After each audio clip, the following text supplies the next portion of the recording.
because she didn't realize that when she turned in the keys that she was essentially surrendering. What are we doing on this case? Well, Go ahead. this is an unusual case in my experience, Your Honor. So Ms. Weatherspoon, we obtained two sources of rental assistance for her, and her balance was paid in full, but she still owed September rent, and she talked to the office about doing a payment plan and had terms of a payment plan that we thought we were all in agreement with. And today, while I was while Miss Inget and I were trying to get the terms of the COD in writing so that we could submit it to the court, I was told that Miss Weatherspoon had moved out and surrendered her keys on September 19th. So I talked to Miss Weatherspoon about this, and my understanding of what happened is Miss Weatherspoon's partner was murdered in July. The people that are being investigated for killing him some of them live in Hamilton Crossing, or associates of them live in Hamilton Crossing. They've been harassing her. She's felt very unsafe. She has young children. So she went to the office to ask to be moved, and she was presented with a VAWA form to fill out, which she submitted along with a police report about the harassment. And she agreed to surrender her keys on the 19th. Now, she didn't know that this meant she was giving up her rights to her housing. She thought this was a process that she had to comply with to be moved to a new place. And so she was I mean, she did turn in her keys and she did sign that paperwork, but she did not understand the repercussions of doing so. And unfortunately, I didn't find out about this until today. I think she viewed it as separate from the non-payment of rent case and thought that she had handled it properly herself. So as we sit here today, she did present a payment plan. She owes September rent. She had a acceptable payment plan to catch that up by mid-October, as well as pay October rent by the end of the month. But now she's possibly homeless with small children who are, still lost their father this summer, and it's just kind of tragedy and trauma on the family if that's the result of this process. Mr. Fink. She turned in a notice to vacate saying she'd be out on the 19th. She put her keys in the drop box. The landlord, with a notice to vacate and the keys, took possession of the unit.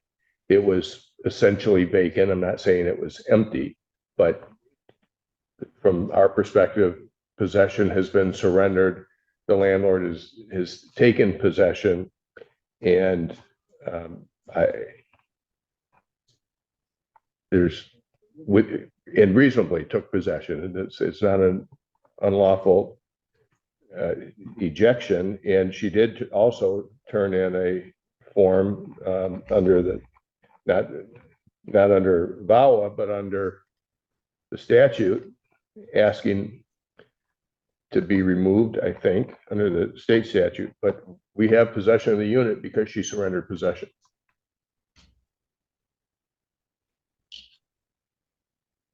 I don't know, Ms. Bauer, that I can order them to put her back in under these circumstances. I mean, it is kind of strange, but she voluntarily gave up the unit over in that direction. Well, Your Honor, I don't know if you want to speak to her directly, but she thought that she was complying with the process that was necessary to have her rehoused. She did not understand that she was completely giving up. And I would say that my conversations with her did not align with her believing that she was giving up, because she was talking to me about how she was going to catch up her September rent this whole time. So and also it doesn't really meet the VAWA, the conditions of VAWA, but she was given this form by the office to fill out. So I think it was a very confusing situation for her, and there should be some consideration for her confusion. Well, yes, certainly. I mean, I would have in looking at it, if she had, say, turned in the keys, but they had not yet taken possession, that might be one thing. Or, landlord had a judgment, they were issued a writ. That's one thing. I'm not sure that on a possession case, where I've not rendered judgment, but then the tenant has voluntarily surrendered, I don't know how I put her back in. If you're following what I'm saying. I mean, I get it if the landlord had done something during the course of this process that would lead her to leave or to surrender, but that's not what has transpired here, what I understand. I mean, the only thing that's leading her to do that is rightfully or wrongfully, but it's not the landlord that's causing the angst. Your Honor, people. if I could just say one more thing, Your Honor, I don't think she would have turned in the keys on the 19th if she hadn't believed that that was what she needed to do to be rehoused. And I think that information did come from the landlord. And she's nodding her head yes. Your That Honor, there, may I think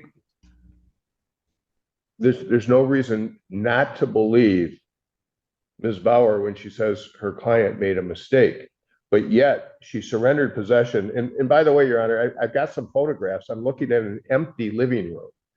She surrendered possession. She's vacated the unit.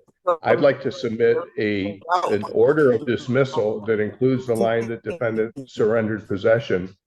It may be there's some relief for her somewhere in reapplying for a unit or seeking some assistance in finding another unit, but she moved out. My client has possession.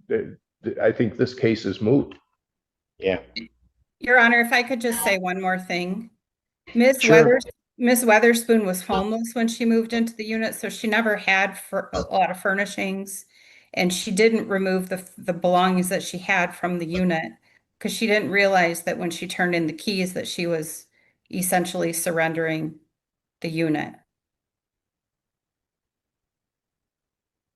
Your Honor, I don't know how that's. I don't want to prove the case, but these pictures don't back that up. And I'm not saying anything about Ms. Bauer. And I think she is reporting what she believes to be true, but the photographs don't support that.